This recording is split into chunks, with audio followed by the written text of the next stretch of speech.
Hello learner, my name is Ruchi Gupta. Welcome to my channel Ruchi eco classes for UGC NET. इस वीडियो में हम international economics का एक इम्पॉर्टेंट पार्ट बोल सकते हैं, इम्पॉर्टेंट क्वेश्चन विद से रिलेटेड पूछता है इकोनॉमिक इंटीग्रेशन का. ठीक, तो इसलिए मैंने सोचा मैं इसे करा देती हूँ, और ये मैंने अपने खुद के पर्सनल नोट से कराए हुए हैं.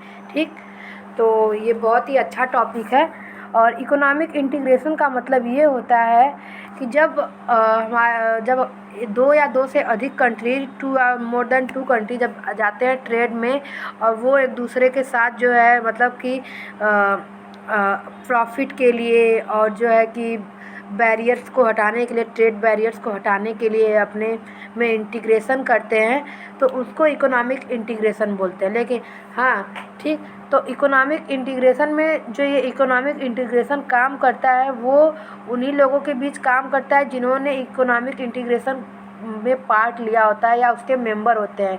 और जो आउटसाइड मेंबर होते हैं उनके ऊपर इकोनॉमिक इंटीग्रेशन का या उसके रूल्स का, उसके जो है रेगुलेशंस फॉलो नहीं होते. जैसे कि अगर मान लीजिए यहाँ पे 3 कंट्री है, मालदीव है, श्रीलंका है, इंडिया है, ठीक, और इधर ये बांग्लादेश है. ठीक, तो ये तीनों एक दूसरे के साथ फ्री ट्रेड करेंगे, जो प्राइस उन्होंने डिसाइड किया होगा वो करेंगे, और जितने भी मतलब रेगुलेशंस होंगे पॉलिसी रिलेटेड वो फॉलो करेंगे. लेकिन बांग्लादेश के लिए ये जो है कि यहाँ पे टैरिफ लगाएंगे, प्राइसेज जो है ज़्यादा या कम जितना लेना होगा वो लेंगे. तो इस तरीके से होता है. तो स्टार्ट करते हैं हम. Economic integration. Economic integration means the cooperation that exists between countries in the trade and other economic front such as investment, monetary policy, etc. The level of integration varies between country. तो economic integration का मतलब एक तरह का cooperation होता है जो कि कंट्री में ट्रेड के लिए, और जो इकोनॉमिक अदर, जैसे कि हमारा ट्रेड के अलावा अगर कोई मॉनेटरी पॉलिसी है या कोई गवर्नमेंट जा कर के दूसरे में इन्वेस्टमेंट करती है, और इस तरीके से जो है कि एक दूसरे से जब ये साझेदारी करते हैं, कोऑपरेशन करते हैं, तो ये एक रूल्स और रेगुलेशंस बनाते हैं. इंटीग्रेशन करते हैं तो ये एक रूल्स और रेगुलेशंस के थ्रू करते हैं, उसको फॉलो करते हैं. उसके लिए जो है कि इकोनॉमिक इंटीग्रेशन होता है, आर्थिक एकीकरण इसको हिंदी में बोलते हैं. ठीक, तो ये जो लेवल ऑफ इंटीग्रेशन है वेरी करता है बिटवीन कंट्री टू कंट्री. तो फर्स्ट इसमें जो है 5 स्टेज होते हैं. ठीक, 5 स्टेज होते हैं. तो फर्स्ट स्टेज है हमारा प्रेफरेंशियल ट्रेड एरिया. ठीक, और ये सबसे लिस्ट वाला है. ठीक, उसके बाद आएगा जितने फ्री ट्रेड एरिया. तो it is an agreement between 2 और more countries where the agreeing party reduce the level of tariff imposed on traded good among themselves. It is the first level of economic integration. यानी कि जब इसमें जो 2 या 2 से अधिक कंट्री जो एक दूसरे के साथ ट्रेड करते हैं, वो ट्रेड पे जैसे कि इंपोर्ट एक्सपोर्ट पे जो टैरिफ लगता है हमारा इंपोर्ट पे, वो टैरिफ को वो रिड्यूस करते हैं, उसके लेवल को जो है रिड्यूस करते हैं. The aim has to bring down the level of tariff and thereby increasing the flow of trade. यानी कि अगर आप जो है कि अगर टैरिफ जो है कि डिक्रीज करेंगे तो आपके जो है गुड जो है कि इम्पोर्टिंग कंट्री में जो है थोड़े सस्ते हो जाएंगे, तो इससे जो है ट्रेड का फ्लो बढ़ेगा. ठीक, the parties to the agreement maintain their own tariff level with the third party. यानी कि जो ये दो कंट्री यहाँ पे ट्रेड कर रहे हैं, तो ये 2 कंट्री के बीच ही ट्रेड का जो टैरिफ है वो कम होगा. इसके आउटसाइड जो कंट्री है या मेंबर है उसके बीच जो ट्रेड का टैरिफ होगा वो सेम ही होगा, क्योंकि ये मेंबर तो इसके साथ जो इंटीग्रेशन में है ही नहीं. ठीक, इसलिए जो है कि जब कंट्री जो है आपस में मिलकर जितने कंट्री बनाएंगे, चाहे 10 है, जैसे आप देखिए एशियन कंट्री है. ठीक, ये जो है 7 कंट्री जो एशियन की कंट्री है 1965 में जो बनी थी. तो इसमें जो है, और ये सार्क समझ लीजिए. ठीक, तो ये जब बने हैं तो ये इनमें जो इतने भी कंट्री आते हैं, ठीक, सॉरी इसमें शायद 7 आते हैं, इसमें 13 आते हैं. ठीक, तो इसमें जितने भी कंट्री आती हैं, ठीक, ये एक दूसरे के साथ जो है रूल्स रेगुलेशंस जो है फ्री ट्रेड एरिया, कौन सी पॉलिसी, ये सब फॉलो करते हैं. लेकिन अगर इनके अलावा कोई और कंट्री जैसे यूएसए ये सब है, तो उनके लिए जो है कि रूल्स रेगुलेशंस ये इसकी जो है फॉलो नहीं होते. ठीक, फॉर एग्जाम्पल मैं आपको बता रही हूँ.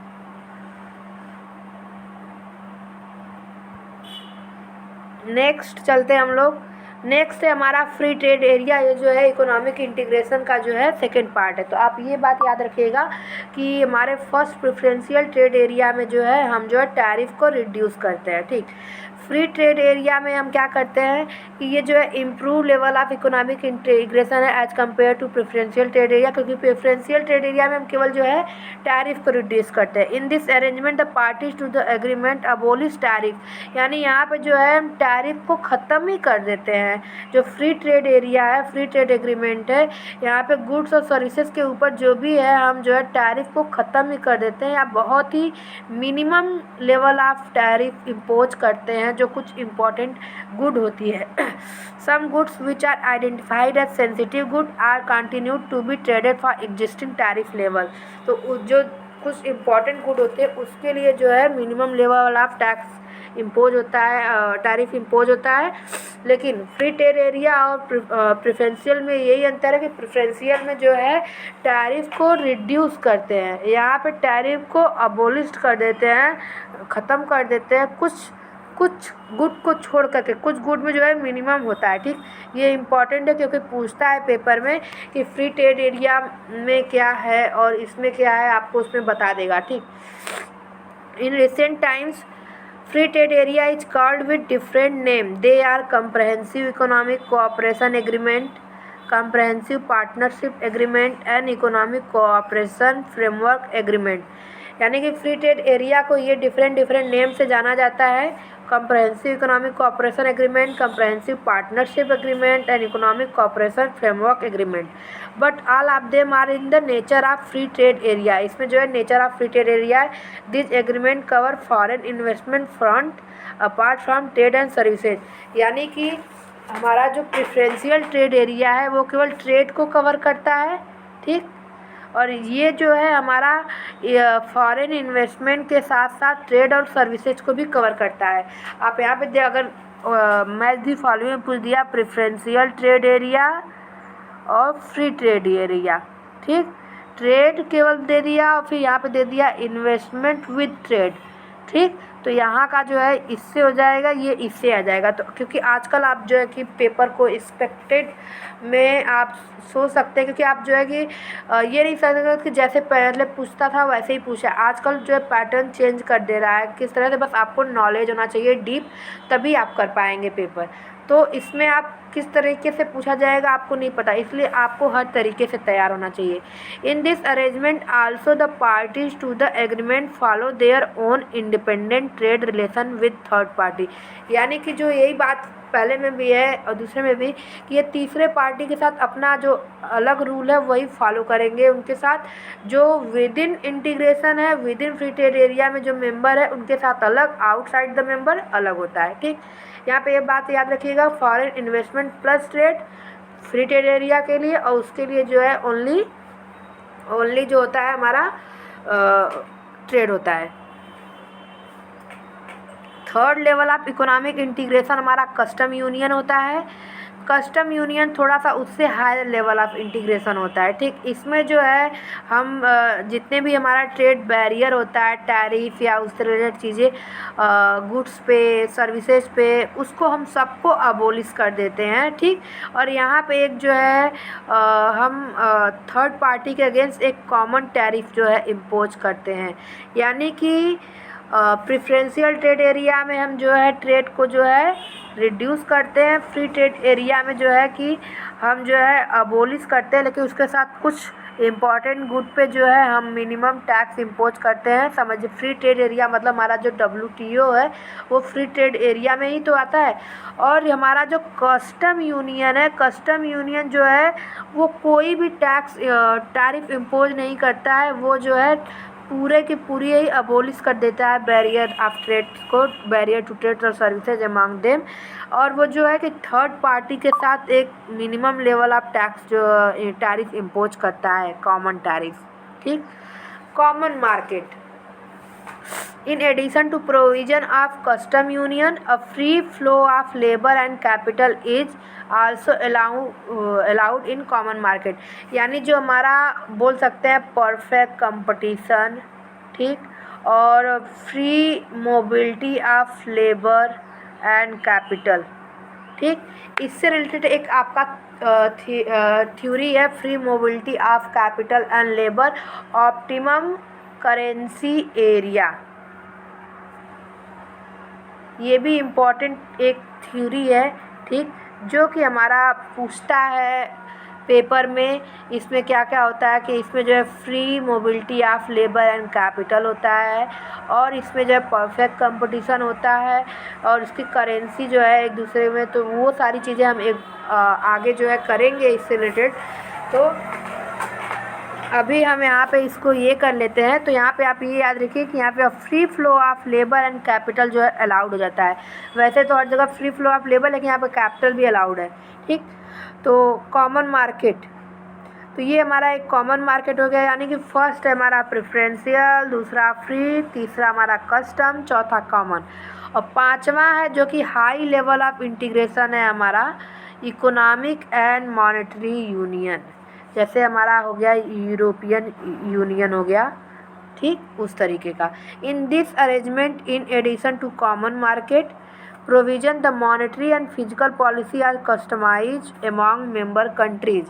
यानी यहाँ पे जो है मॉनेटरी और फिजिकल पॉलिसी भी एक दूसरे से रिलेटेड बनाई जाती है। आप जैसे यूरोपियन यूनियन का देखेंगे, common currency is an important feature of the union, यानी कि वहाँ पे जो पाउंड चलता है, ये वहाँ की करेंसी सेम होती है। जैसे कि आप हमारा यूनाइटेड किंगडम का जो है 27 स्टेट्स देख लीजिए उनके यूएस से, तो वहाँ पे जो है डॉलर चलता है। ठीक, यहाँ पे पाउंड चलता है यूरोपियन यूनियन में। तो आप यहाँ पे देख सकते हैं कि यहाँ पे जो है मॉनेटरी और फिजिकल पॉलिसी जो है कि वही चलाते हैं, सेम होता है सभी कंट्री के लिए, और वहाँ पे कॉमन करेंसी होती है। ठीक, अब जो है कि पांचों को समझने के लिए मैंने आपको एक डायग्राम यहाँ पे बनाया हुआ है, और जो है कि आप इसको कर लेंगे तो बहुत ही अच्छा है और इम्पॉर्टेंट है। यहाँ पे जो है दिखा भी रहा है कि कौन से स्टेज में क्या है।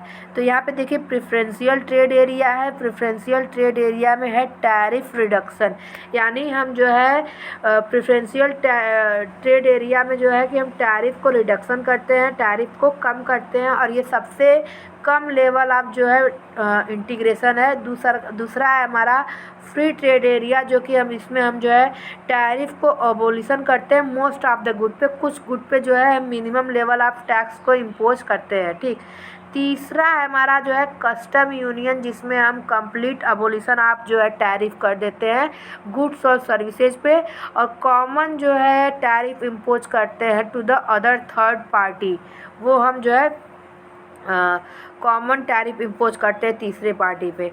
अब चौथा है हमारा कस्टम यूनियन। कस्टम यूनियन में जो है कि कस्टम कॉमन मार्केट है, सॉरी, चौथा हमारा कॉमन मार्केट है। कॉमन मार्केट में हम जो है कस्टम यूनियन की चीज़ें ऐड करते हैं, यानी कि हमारा वहाँ पे टैरिफ कंप्लीट अबोलिशन तो होगा ही होगा, साथ में हम थर्ड पार्टी के लिए जो है अपना जो है टैरिफ जो है कॉमन टैरिफ इम्पोज करेंगे, और उसके बाद जो है free movement of labour and capital also include रहेगा इस कॉमन मार्केट में। ठीक, और ये चौथा है economic and monetary unit, economic and monetary जो है यूनियन है। इसमें जो है हमें कॉमन मार्केट की चीज़ें ऐड करेंगे, यानी कॉमन मार्केट में जो हमारा ये यूज है कस्टम यूनियन और फ्री मूवमेंट ऑफ लेबर, तो यहाँ से और फिर कॉमन मार्केट, फिर प्लस कॉमन इकोनॉमिक पॉलिसीज, और उसके बाद आप एक चीज़ और ऐड कर लीजिए यहाँ पे कॉमन करेंसी। कॉमन करेंसी आपको अगर ये डायग्राम अच्छे से कर लिया तो आपको पांचों का जो मेन थीम है आपको इस डायग्राम में मिल जाएगा। और सबसे बड़ी बात कि आप देखिए ये जो EMU है, EMU में ये चारों इंक्लूड रहते हैं। कॉमन मार्केट में ये तीनों इंक्लूड रहेंगे, कस्टम में ये दोनों। ठीक, या क्योंकि ये एक अपग्रेड लेवल पे है, PTA फर्स्ट है, फिर FTA है, फिर कस्टम है, फिर कॉमन है, तो ये अपग्रेड होता जा रहा है। ठीक, तो आप यहाँ पे जो है कि आप ये फर्स्ट ट्रेड टैरिफ रिडक्शन है, यहाँ पे tariff abolition on most good. तीसरा जो है कस्टम यूनियन में complete abolition of barrier and common barrier है, उस पर कॉमन एक्सटर्नल टैरिफ है। कॉमन मार्केट में कस्टम यूनियन है plus free movement of labour and capital है। यहाँ पे common market plus common economic policies है। तो इससे रिलेटेड जो है क्वेश्चन आप जो है यूजीसी नेट के प्रीवियस ईयर पेपर में आप देख लेंगे। मैं एक क्वेश्चन करा दे रही हूँ स्टेज से रिलेटेड, ठीक। और इससे जो है कि आप इस वाले पोर्शन को भूलिएगा मत, क्योंकि ये मोस्ट आईएमपी है। तो एक क्वेश्चन था ये 2000 जो है हमारा 17 का था, नवंबर का, ठीक। ये था कि arrange the following group of the nation from lower to higher order of integration. तो अगर आपने पढ़ा है तो आपको अच्छे से पता होगा कि प्रेफरेंशियल होता है, फिर फ्री होता है, ठीक, फिर होता है कस्टम होता है, फिर कॉमन होता है, फिर इकोनॉमिक यूनियन होता है। यानी कि ए हो जाएगा, फिर डी हो जाएगा, फिर सी हो जाएगा और बी हो जाएगा। और मैं यहाँ पे आपको एक ही करा रही हूँ, लेकिन यहाँ पे इससे रिलेटेड क्वेश्चन पूछता है कि थर्ड स्टेज में क्या होगा, फोर्थ स्टेज में क्या होगा। तो इसका मेन थीम मैंने आपको करा दिया है और आप प्रीवियस ईयर क्वेश्चन भी देख सकते हैं। तो ये एक इम्पॉर्टेंट चीज़ है। तो अगर आपको वीडियो पसंद आया तो चैनल को लाइक करें, सब्सक्राइब करें, बेल आइकन को प्रेस करना ना भूलिए, जिससे आपको आने वाले वीडियो की नोटिफिकेशन मिल जाए। Thank you so much.